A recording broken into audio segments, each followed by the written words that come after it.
Hello, this video is going to be on autism and medical conditions.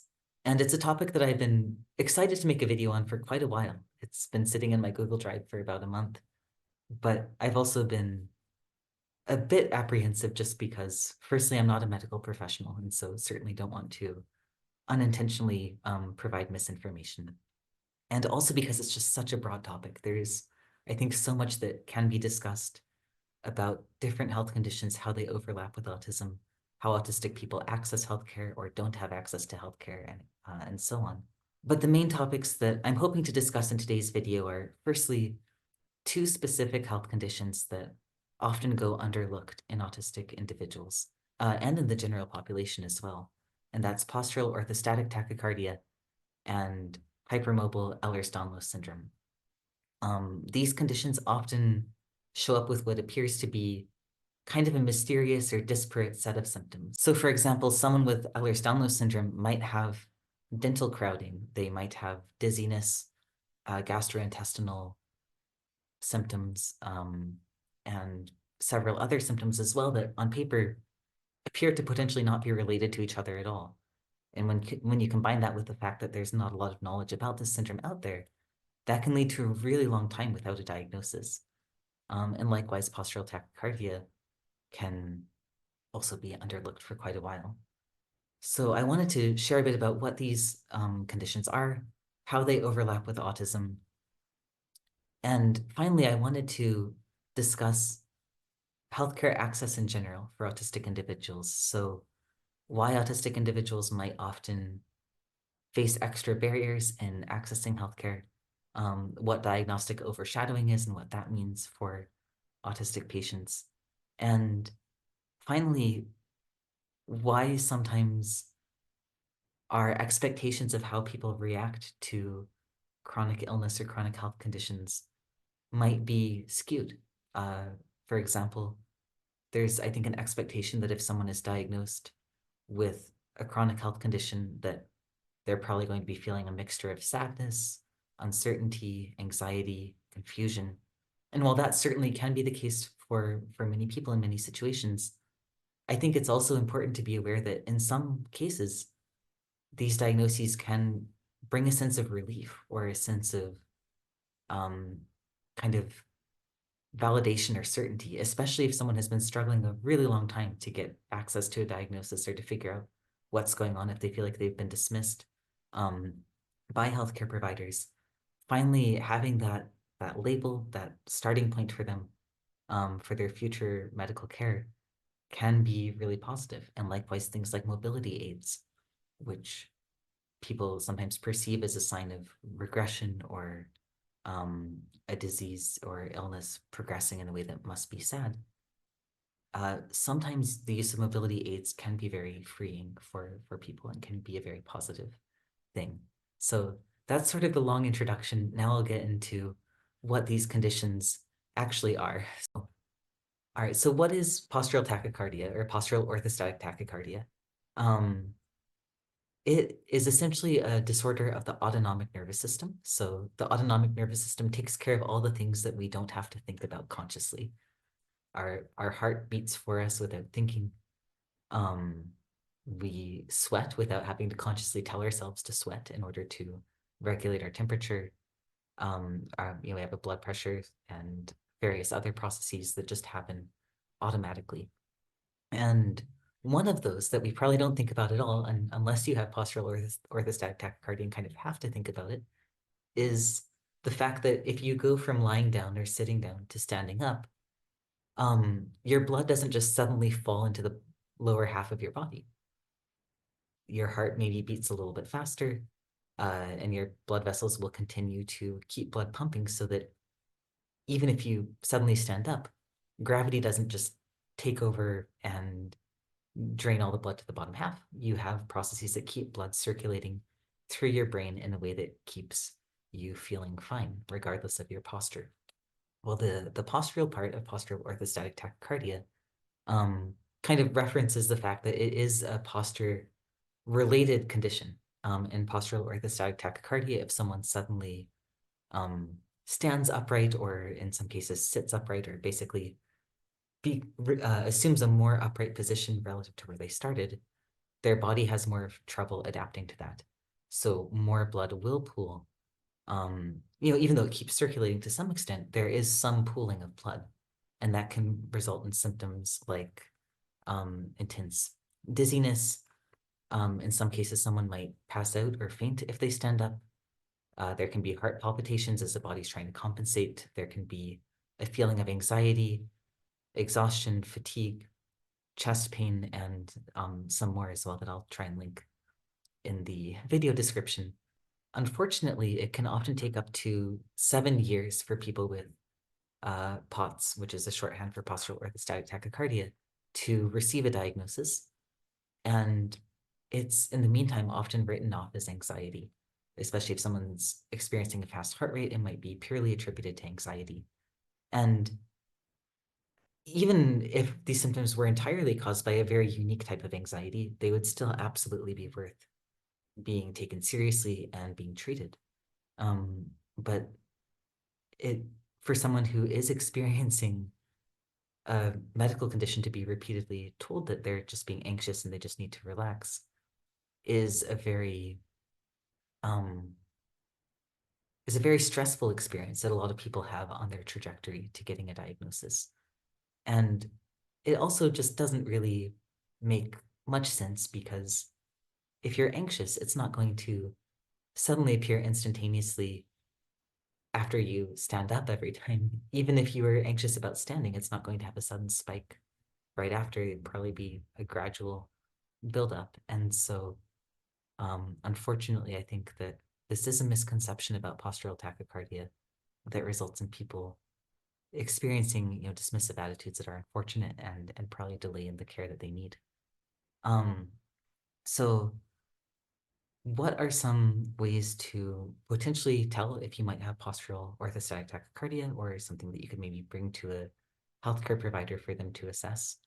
One would be blood pooling. So if you notice that when you're standing up that your extremities become more purple or look like there's blood pooling in them, it can be helpful to get a picture of that and bring that to show to a provider. And there's also something called the poor man's tilt table test. It's something that you can do on your own, and it can provide you some kind of starting indication and something to bring to a medical professional. So the steps are to first lay completely still for about 5 to 10 minutes and just try and relax as much as possible, and record your heart rate while you're lying down. And then you will stand up from lying, and if possible, and you're not feeling too dizzy, continue standing for 5 minutes and record your heart rate as you're standing. And you can continue doing that for an additional 5 minutes, so up to 10 minutes, if possible, as well. So if your heart rate increases by 30 beats or more, so for example, if it goes up by 35 beats per minute compared to when you were lying down, that could be indicative of postural orthostatic tachycardia. Again, most people will have their heart rate go up a little bit when they stand, but it's not common for it to jump up to that extent. And if you do have POTS, or if you suspect that you might have POTS, it can also be helpful to get a sense of what to do about it. There are medications that can help. That's entirely outside of my scope of knowledge, so I won't even attempt to touch on it. But then things like hydration can be especially important. I believe it can help with the blood volume, which is maybe why in a condition that's often caused to some extent by blood pooling, that can be beneficial. Sometimes a high sodium diet is also encouraged. Again, that's probably something that would be best discussed with a doctor. Compression garments are also sometimes used for for people with postural orthostatic tachycardia. And in general, as with any condition, avoiding things that tend to make it worse. So this is going to vary from person to person, and someone will probably want to adapt it based on their own experiences. But things like heat or sudden large temperature swings outside can be especially challenging for people with postural orthostatic tachycardia. Being in situations where you have to stand or sit for a long time can be especially challenging. On the flip side of that, accommodations for people with postural orthostatic tachycardia might include things like being able to work remotely, being able to just take a minute as needed to sit down or to lie down, or even just to move around. Sometimes walking can be much easier than standing for a long time period. And I think I don't know if this is a accommodation in the typical sense of the word, but a last perhaps sense of societal understanding that might go a long way is noting that disabilities, including physical disabilities, aren't static. Someone might be sitting in a wheelchair because that's what they need to go through a place like an airport, but again, might be able to stand up briefly or walk a short while. And unfortunately, if someone stands up from a wheelchair, there seems to be this assumption that they were just pretending to need the wheelchair. And that can be really discouraging for people. It can put someone off of taking a mobility aid that they really could benefit from, because they don't necessarily need it all the time, or because technically they could get by without it, even if it's going to be much harder and it's going to be taking up a lot more of their energy. So my hope is that there's more understanding that, disabilities again are not static, that someone might stand up from a wheelchair and there's nothing inherently contradictory in that. And on perhaps a happier note, that sometimes receiving a mobility aid can be such a helpful experience for a person who needs it. While someone might be able to kind of make it through an activity without a mobility aid, being able to use that mobility aid can now make it a more effortless activity, or one that they can fully engage in or make it through without anxiety. And I would hope that that's our goal for everyone participating in any activity. And so I hope that there's more, just more accessibility related to that. So that's my short soapbox related to postural orthostatic tachycardia. The last point about postural orthostatic tachycardia that I wanted to mention is that it appears to be more common in autistic individuals. One study found that neurodivergent individuals report higher rates of certain types of dysautonomia or autonomic disorders, including things like dizziness when standing up. And another study that did look specifically, to my knowledge, at referrals to clinic focused on autonomic disorders, so it's not a completely random sample, but nonetheless, they found very high rates of postural orthostatic tachycardia within that sample. And more generally, there's a very large body of anecdotal evidence, particularly on forums focused on postural orthostatic tachycardia, and so on. All right, so the second condition that I wanted to introduce is hypermobile Ehlers Danlos Syndrome, or HEDS. This primarily affects connective tissue, so that would be your skin, the walls of your blood vessels, and your joints. So some people with EDS will have very stretchy skin or very smooth skin that's unusually soft to the touch, and might also have very flexible or hypermobile joints that might become dislocated or injured easily. And they might also experience a lot of joint pain. Well, it probably sounds like, from this description, it probably sounds like EDS just affects the joints. It can actually impact the body in a lot of different ways. There are often digestive symptoms related to it. Many people with EDS have postural orthostatic tachycardia or other types of heart-related conditions as well. And there's a whole host of various symptoms that can often be present in EDS that I'll try to show in a little bit more detail in a minute or so. It is worth noting that much like autism, there's so many different autistic traits that people can have, but not every autistic person is going to have every single trait. For example, one person might have pronounced differences in sensory processing, but maybe less so with executive functioning, or vice versa. Similarly with EDS, someone might have pronounced dysautonomia, but may not have as much joint pain for another person. It could be the reverse, or they could have a lot of both. It's also worth noting that autism and Ehlers Danlos syndrome do share a fairly high degree of overlap. Um, for example, autistic individuals are more likely to have traits of Ehlers Danlos syndrome, such as joint hypermobility, and people with Ehlers Danlos syndrome are more likely to be autistic than the general population. Um, One article actually I thought was quite interesting, and it went so far as to suggest that Ehlers Danlos syndrome could potentially be considered a subtype of autism. And the authors were making this argument based on similarities that they had seen in terms of psychiatric profiles, developmental profiles, etc., within both groups, so autistic individuals and people with Ehlers Danlos syndrome. To make that a little bit more concrete, one similarity they point out was sensory processing differences. So autistic individuals often have differences in sensory processing, especially sense of where a body is in space, as an example, or proprioception. And there can also be differences in coordination. So I'm sure there's some very coordinated autistic people out there, but on average, many autistic individuals do find it somewhat challenging to do tasks that involve a lot of coordination. I know I certainly do.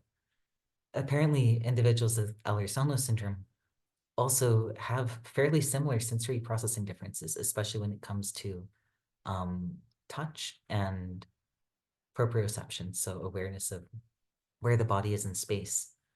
And when I Googled it to look into this a little bit more, it seems like proprioception actually relies quite a bit on input from the joints. So movement as sensed by your joints or pressure as sensed by your joints to kind of figure out where your body is in space. So it makes sense that if someone has connective tissue, a connective tissue condition that affects their joints, that they're going to have differences in proprioception as well.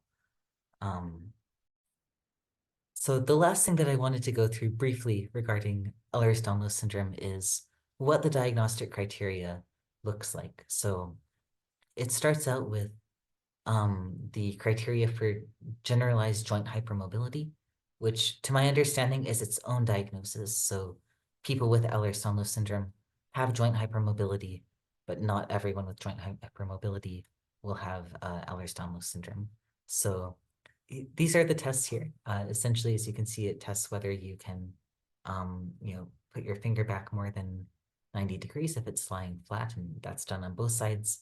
There's also a test of whether you can push your thumb up towards your wrist, which I certainly can't do, whether your elbows can hyperextend, whether your knees can hyperextend backwards, and then whether you can put both palms on the floor while you are bending over and otherwise, standing with your legs relatively straight.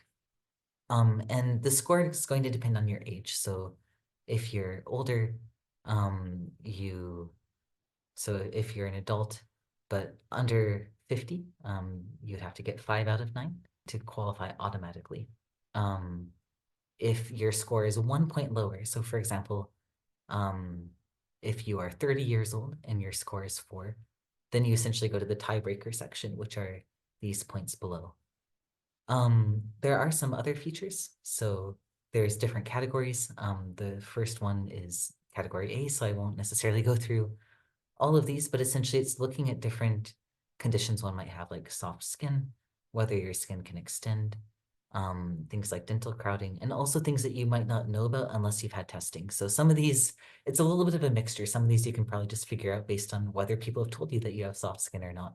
I guess if you have measuring tape, you can check how your arm span compares to your height. Other things like aortic root dilation and mitral valve prolapse are probably going to be a lot more challenging to figure out unless you've recently had testing done. There's also family history. So again, similarly to autism, there is a pretty strong genetic component. So if you know who your first degree relatives are, and if you know whether they've had Ehlers Danlos syndrome, that would go towards feature B. I imagine that there might be cases where someone strongly suspects that a parent or relative has had Ehlers Danlos syndrome, but may not have had access to testing, so I'm not sure what would be done in that case. And then the last feature is related to essentially the joint instability. So have you had musculoskeletal pain, widespread pain, and joint dislocations? And for each of these, they tell you how many of the features you need to have. So for feature A, it would be you would need five out of the full list. For feature C, it would be one out of the list. And then they ask for two or more of the features to be present. And then essentially there's another criteria where they try to rule out other things that could appear similar to Ehlers Danlos Syndrome, but aren't Ehlers Danlos Syndrome. And so the reason that I share this resource is because although there is some ambiguity, at least to me as a layperson, as to how the exclusion criteria is implemented, whether there is, for example, if someone doesn't know their first degree relatives history, how that would impact scoring, etc. It is a fairly structured resource. And if someone is wondering whether they have Ehlers Danlos syndrome, it's something that I imagine you could probably fill out much of on your own to get a general sense of whether this does seem to be a reasonable diagnosis for you. And especially if you've been having difficulty kind of getting a sense of whether disparate health symptoms might have an underlying cause. And sometimes coming in with a resource like this and with very clear criteria on it can be helpful, especially because it is still a somewhat uncommon condition, and it's not one that doctors might necessarily think of immediately, unless they're prompted to. Autistic people also often have a lot of barriers in accessing healthcare. So autistic people might firstly experience communication barriers. Sometimes doctors will not ask a question in a way that is well suited for someone with literal communication. Or they might ask a question that's so open-ended that the person doesn't really understand what specific information the doctor wants to know. And especially if the appointment is very rushed, as it often is in many healthcare systems, a patient might leave without feeling like they were able to communicate the thing that's most important to them, or like the doctor really understood it. Also, as discussed in a previous research article on autism and surveys, questions that are scales, like how much pain do you feel on a scale of 1 to 10? Or perhaps in this case, are these symptoms like dizziness interfering with your daily life? Scales can be really tricky because it's often hard to know what is the doctor thinking of when for the number 1 versus 10. Is it a linear scale? Is it sort of a bell curve? If it fluctuates from day to day, am I supposed to kind of take an average of it? Am I supposed to just answer how it's been most recently? And so on. I think it's very easy for autistic people who, generally speaking, tend to be quite precise to become overwhelmed with the open-endedness or ambiguity of these questions and struggle to figure out how to answer. And there can often be something called diagnostic overshadowing, which is when a medical symptom is attributed to something related to autism. So I'm not sure how that would look exactly in postural tachycardia, but it could be, for example, a symptom being assumed to be due to sensory processing or due to anxiety. So thank you very much for taking the time to watch this. I hope it was helpful in some capacity, and I would also be very interested to learn others' experience with either of these conditions or with something else. It's certainly an area that I'm trying to learn more about personally. Yeah, thank you again and take care.